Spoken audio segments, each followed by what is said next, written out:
তো আজকে আমরা গ্রিন পিস দলের পক্ষ থেকে আমরা এলাকায় ভ্রমণ এসেছি। এলাকাটি ১ নং কাশিরামের মধ্যে।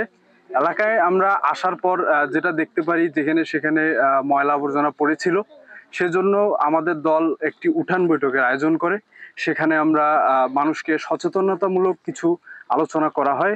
সেখানে আমরা মানুষকে বেশি বেশি করে গাছ লাগাতে বলেছি এবং বাড়ির আশপাশ পরিষ্কার পরিচ্ছন্ন যাতে রাখে, যাতে পোকামাকড় বিভিন্ন রোগাক্রান্ত থেকে মুক্তি থাকে, সেজন্য আমরা আশপাশ পরিষ্কার করতে বলছি এবং বেশি বেশি করে গাছ লাগাতে এবং মানুষকে জলবায়ু যে পরিবর্তন হচ্ছে সেটার ভয়াবহতা সম্পর্কে আমরা তাদের বলি এবং জলবায়ু পরিবর্তন থেকে কিভাবে উঠে আসা যায় সে সম্পর্কে আমরা কিছু গাছ লাগাতে বলি এবং একটি গাছ কাটলে অন্ততপক্ষে 10টি গাছ লাগান, এই স্লোগান আমরা তাদের মধ্যে দিই। এবং পলিথিন ব্যবহার, যেটা বর্তমানে খুবই একটি ভাইটাল সমস্যা, যে পলিথিন ব্যবহারে আমরা সচেষ্ট হব।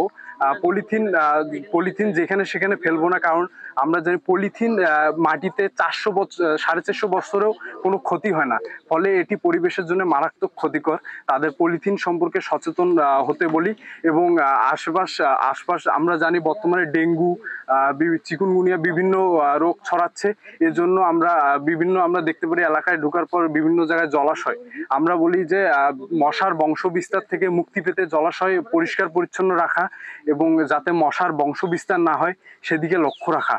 এবং বিভিন্ন ধরনের ঔষধি গাছ আছে যেগুলো অক্সিজেন বেশি দেয়, তুলসী গাছ, অর্জুন গাছ, নিম গাছ, এগুলো গাছ লাগাতে বলি। এগুলো বিভিন্ন অনায়াসে আমাদের বিভিন্ন সমস্যায় উপকার হিসেবে কাজ করতে পারে এবং এরাও অক্সিজেনও বেশি প্রদান করে।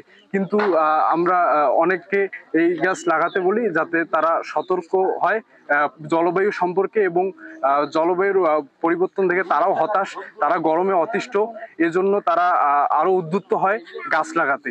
ধন্যবাদ।